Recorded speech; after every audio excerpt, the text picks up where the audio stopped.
लीजिए सुनिए। मुंशी प्रेमचंद के लिखे कथा संग्रह मानसरोवर एक की कहानी आखिरी हीला, मेरी यानी समीर गोस्वामी की आवाज में।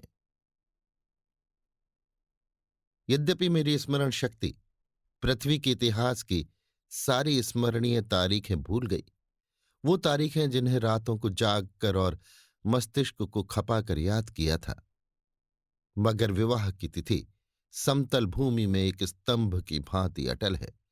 न भूलता हूं न भूल सकता हूं। उससे पहले और पीछे की सारी घटनाएं दिल में मिट गईं, उनका निशान तक बाकी नहीं। वो सारी अनेकता एक एकता में मिश्रित हो गई है, और वो मेरे विवाह की तिथि है। चाहता हूं उसे भूल जाऊं, मगर जिस तिथि का नित्य प्रति सुमिरन किया जाता हो, वो कैसे भूल जाए। नित्य प्रति सुमिरन क्यों करता हूं, ये उस विपत्ति मारे से पूछिए जिसे भगवत भजन के सिवा जीवन के उद्धार का कोई आधार न रहा हो। लेकिन क्या मैं वैवाहिक जीवन से इसलिए भागता हूं कि मुझ में रसिकता का अभाव है और मैं कोमल वर्ग की मोहनी शक्ति से निर्लिप्त हूं और अनासक्ति का पद प्राप्त कर चुका हूं? क्या मैं नहीं चाहता कि जब मैं सैर करने निकलूं तो हृदयेश्वरी भी मेरे साथ विराजमान हो? विलास वस्तुओं की दुकानों पर उनके साथ जाकर थोड़ी देर के लिए रसमय आग्रह का आनंद उठाऊं? मैं उस गर्व और आनंद और महत्व का अनुभव कर सकता हूं जो मेरे अन्य भाइयों की भांति मेरे हृदय में भी आंदोलित होगा।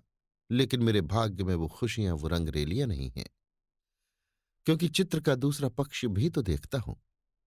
एक पक्ष जितना ही मोहक और आकर्षक है, दूसरा उतना ही हृदय विदारक और भयंकर। शाम हुई और आप बदनसीब बच्चे को गोद में लिए तेल या ईंधन की दुकान पर खड़े हैं। अंधेरा हुआ और आप आटे की पोटली बगल में दबाए गलियों में यों कदम बढ़ाए हुए निकल जाते हैं मानो चोरी की है। सूर्य निकला और बालकों को गोद में लिए होम्योपैथी डॉक्टर की दुकान में टूटी कुर्सी पर आरूढ़ है। किसी खोंचे वाले की रसीली आवाज सुनकर बालक ने गगन भेदी विलाप आरंभ किया और आपके प्राण सूखे। ऐसे बापों को भी देखा है जो दफ्तर से लौटते हुए पैसे दो पैसे की मूंगफलियां रेवड़ियां लेकर लज्जास्पद शीघ्रता के साथ मुंह में रखते चले जाते हैं कि घर पहुंचते पहुंचते बालकों के आक्रमण से पहले ही यह पदार्थ समाप्त हो जाए। कितना निराशाजनक होता है ये दृश्य, जब देखता हूं कि मेले में बच्चा किसी खिलौने की दुकान के सामने मचल रहा है और पिता महोदय ऋषियों की सी विद्वता के साथ उनकी क्षणभंगुरता का राग अलाप रहे हैं। चित्र का पहला रुख तो मेरे लिए एक मदन स्वप्न है, दूसरा रुख एक भयंकर सत्य। इस सत्य के सामने मेरी सारी रसिकता अंतर्धान हो जाती है। मेरी सारी मौलिकता, सारी रचनाशीलता इसी दाम्पत्य के फंदों से बचने में प्रयुक्त हुई है। जानता हूं कि जाल के नीचे जाना है, मगर जाल जितना ही रंगीन और ग्राहक है, दाना उतना ही घातक और विषैला। इस जाल में पक्षियों को तड़पते और फड़फड़ाते देखता हूं और फिर भी जाल पर जा बैठता हूं। लेकिन इधर कुछ दिनों से श्रीमती जी ने अविश्रांत रूप से आग्रह करना शुरू किया है कि मुझे बुला लो। पहले जब छुट्टियों में जाता था तो मेरा केवल कहाँ चलोगी कह देना उनकी चित्त शांति के लिए काफी होता था। फिर मैंने झंझट है कहकर उन्हें तसल्ली देनी शुरू की। इसके बाद गृहस्थ जीवन की असुविधाओं से डराया, किंतु अब कुछ दिनों से उनका विश्वास बढ़ता जाता है। अब मैंने छुट्टियों में भी उनके आग्रह के भय से घर जाना बंद कर दिया है कि कहीं वो मेरे साथ न चल खड़ी हों, और नाना प्रकार के बहानों से उन्हें आशंकित करता रहता हूं। मेरा पहला बहाना पत्र संपादकों के जीवन की कहानियों के विषय में था। कभी 12 बजे रात को सोना नसीब होता है, कभी रत जगा करना पड़ जाता है। सारे दिन गली गली ठोकरें खानी पड़ती हैं। इस पर तुर्रा ये है कि हमेशा सिर पर नंगी तलवार लटकती रहती है। न जाने कब गिरफ्तार हो जाऊं, कब जमानत तलब हो जाए। खुफिया पुलिस की एक फौज हमेशा पीछे पड़ी रहती है। कभी बाजार में निकल जाता हूं तो लोग उंगलियां उठाकर कहते हैं, वो जा रहा है अखबार वाला। मानो संसार में जितनी दैविक, आधि दैविक, भौतिक, आधि भौतिक बाधाएं हैं, उनका उत्तरदायी मैं हूं। मानो मेरा मस्तिष्क झूठी खबरें गढ़ने का कार्यालय है। सारा दिन अफसरों की सलामी और पुलिस की खुशामद में गुजर जाता है। कांस्टेबलों को देखा और प्राण पीड़ा होने लगी। मेरी तो ये हालत है, और हुक्काम है कि मेरी सूरत से कांपते हैं। एक दिन दुर्भाग्यवश एक अंग्रेज के बंगले की तरफ जा निकला। साहब ने पूछा, क्या काम करता है? मैंने गर्व के साथ कहा, पत्र का संपादक हूं। साहब तुरंत अंदर घुस गए और कपाट मुद्रित कर लिए। फिर मैंने मेम साहब और बाबा लोगों को खिड़कियों से झांकते देखा, मानो कोई भयंकर जंतु हो। एक बार रेलगाड़ी में सफर कर रहा था, साथ ही और भी कई मित्र थे, इसलिए अपने पद का सम्मान निभाने के लिए सेकंड क्लास का टिकट लेना पड़ा। गाड़ी में बैठा तो एक साहब ने मेरे सूटकेस पर मेरा नाम और पेशा देखते ही तुरंत अपना संदूक खोला और रिवॉल्वर निकालकर मेरे सामने गोलियां भरी, जिससे मुझे मालूम हो जाए कि वो मुझसे सचेत है। मैंने देवी जी से अपनी आर्थिक कठिनाइयों की कभी चर्चा नहीं की, क्योंकि मैं रमणियों के सामने ये जिक्र करना अपनी मर्यादा के विरुद्ध समझता हूं। हालांकि मैं वो चर्चा करता तो देवी जी की दया का अवश्य पात्र बन जाता। मुझे विश्वास था कि श्रीमती जी फिर यहां आने का नाम न लेंगी, मगर ये मेरा भ्रम था। उनके आग्रह पूर्ववत होते रहे। तब मैंने दूसरा बहाना सोचा। शहर बीमारियों के अड्डे हैं। हर एक खाने पीने की चीज में विष की शंका। दूध में विष, घी में विष, फलों में विष, शाक भाजी में विष, हवा में विष, पानी में विष। ये मनुष्य का जीवन पानी की लकीर है, जिसे आज देखो वो कल गायब। अच्छे खासे बैठे हैं, हृदय की गति बंद हो गई। घर से सैर को निकले, मोटर से टकराकर सुरपुर की राह ली। अगर कोई शाम को सांगो पांगा घर आ जाए तो उसे भाग्यवान समझो। मच्छर की आवाज कान में आई, दिल बैठा। मक्खी नजर आई और हाथ पांव फूले। चूहा बिल से निकला और जान निकल गई। जिधर देखिए ये यमराज की अमलदारी है। अगर मोटर और ट्राम से बचकर आ गए तब मच्छर और मक्खी के शिकार हुए। बस यही समझ लो कि मौत हरदम सिर पर खेलती रहती है। रात भर मच्छरों से लड़ता हूं, दिन भर मक्खियों से। नन्ही सी जान को किन किन दुश्मनों से बचाऊं। सांस भी मुश्किल से लेता हूं कि कहीं क्षय के कीटाणु फेफड़े में न पहुंच जाए। देवी जी को फिर भी मुझ पर विश्वास न आया। दूसरे पत्र में भी वही आरजू थी। लिखा था, तुम्हारे पत्र ने एक और चिंता बढ़ा दी। अब प्रतिदिन पत्र लिखा करना। मैं एक न सुनूंगी और सीधे चली आऊंगी। मैंने दिल में कहा, चलो सस्ते छूटे। मगर ये खटका लगा हुआ था कि न जाने कब उन्हें शहर आने की सनक सवार हो जाए। इसलिए मैंने तीसरा बहाना सोच निकाला। यहां मित्रों के मारे नाको दम रहता है। आकर बैठ जाते हैं तो उठने का नाम भी नहीं लेते, मानो अपना घर बेच आए हैं। अगर घर से टल जाओ तो आकर बेधड़क कमरे में बैठ जाते हैं और नौकर से जो चीज चाहते हैं उधार मंगवा लेते हैं। देना मुझे पड़ता है। कुछ लोग तो हफ्तों पड़े रहते हैं, टलने का नाम ही नहीं लेते। रोज उनकी सेवा सत्कार करो, रात को थिएटर या सिनेमा दिखाओ, फिर सवेरे तक ताश या शतरंज खेलो।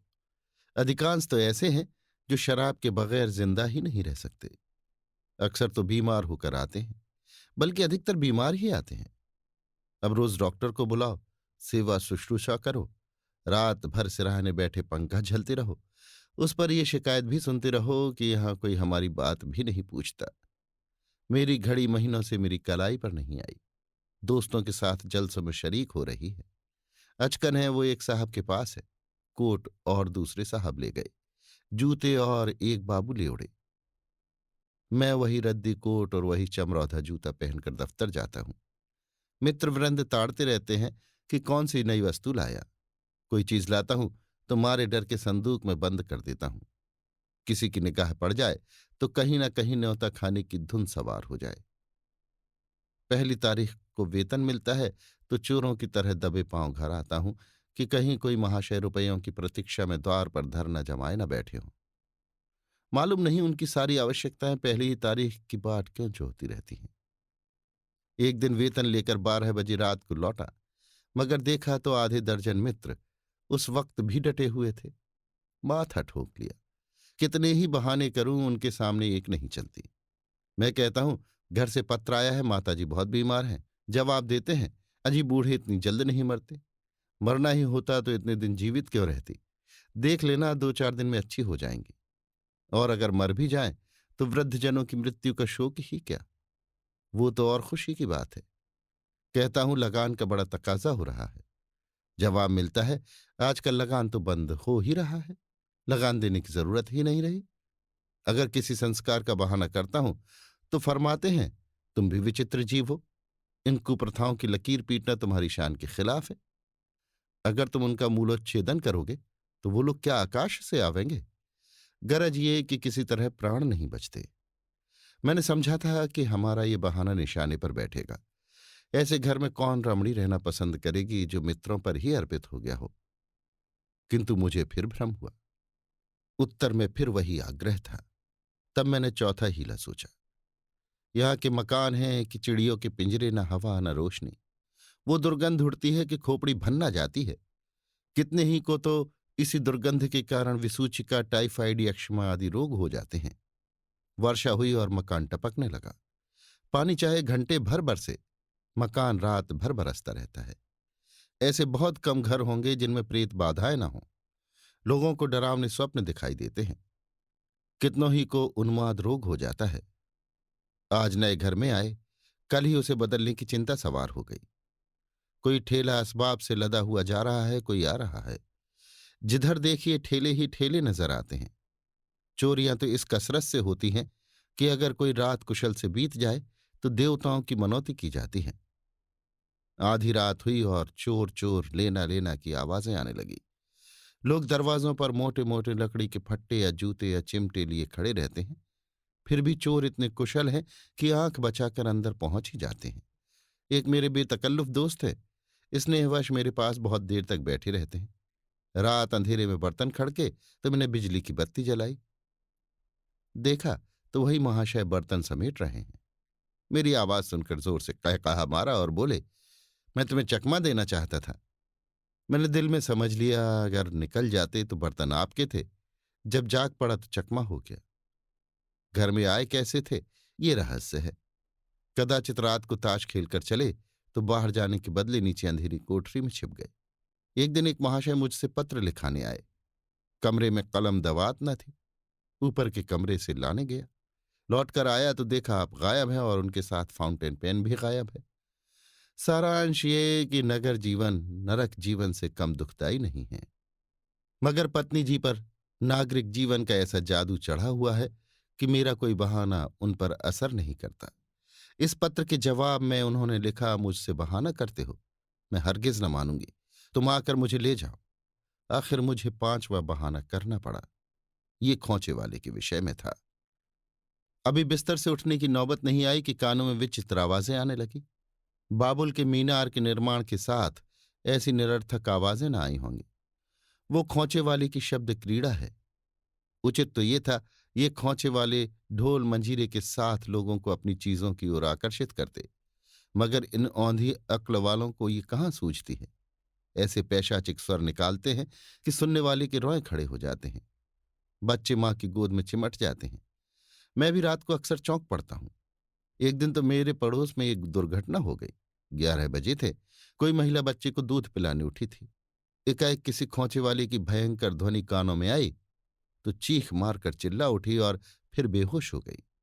महीनों की दवा दारू के बाद अच्छी हुई और अब रात को कानों में रुई डालकर सोती है। ऐसे कृत्य नगरों में नित्य होते रहते हैं। मेरे ही मित्रों में कई ऐसे हैं जो अपनी स्त्रियों को घर से लाए, मगर बेचारियां दूसरे ही दिन इन आवाजों से भयभीत होकर लौट गईं। श्रीमती जी ने इसके जवाब में लिखा, तुम समझते हो मैं खोंचे वालों की आवाजों से डर जाऊंगी? यहां गीदड़ों का हौवाना और उल्लुओं का चीखना सुनकर तो डरती नहीं, खोंचे वालों से क्या डरूंगी?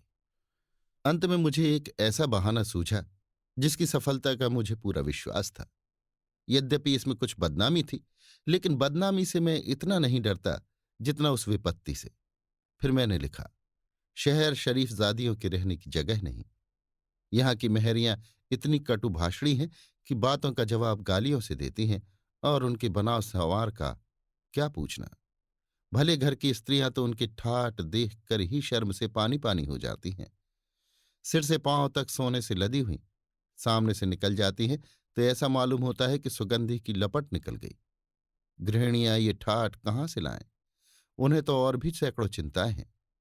इन मेहरियों को तो बनाव सिंगार के सिवा दूसरा काम ही नहीं। नित्य नई सजधज, नित्य नई अदा और चंचल तो इस गजब की हैं मानो अंगों में रक्त की जगह पारा भर दिया हो। उनका चमकना और मटकना और मुस्कुराना देखकर गृहिणियां लज्जित हो जाती हैं और ऐसी दीदा दिलेर हैं कि जबरदस्ती घरों में घुस पड़ती हैं। जिधर देखो इनका मेला सा लगा हुआ है। इनके मारे भले आदमियों का घर में बैठना मुश्किल है। कोई खत लिखाने के बहाने से आ जाती है, कोई खत पढ़ाने के बहाने से। असली बात तो यह है कि गृह देवियों का रंग फीका करने में इन्हें आनंद आता है। इसलिए शरीफजादियां बहुत कम शहरों में आती हैं। मालूम नहीं इस पत्र में मुझसे क्या गलती हुई कि तीसरे दिन पत्नी जी एक बूढ़े कहार के साथ मेरा पता पूछती हुई अपने तीनों बच्चों को लिए एक असाध्य रोग की भांति आ डटी। मैंने बदहवास होकर पूछा, क्यों, कुशल तो है? पत्नी जी ने चादर उतारते हुए कहा, घर में कोई चुड़ैल बैठी तो नहीं है? यहां किसी ने कदम रखा तो नाक काट लूंगी। हाँ, जो तुम्हारी शह न हो। अच्छा, तो अब रहस्य खुला। मैंने सिर पीट लिया। क्या जानता था अपना तमाचा अपने ही मुंह पर पड़ेगा। अभी आप सुन रहे थे मुंशी प्रेमचंद के लिखे कथा संग्रह मानसरोवर एक की कहानी आखिरी हीला, मेरी यानी समीर गोस्वामी की आवाज में।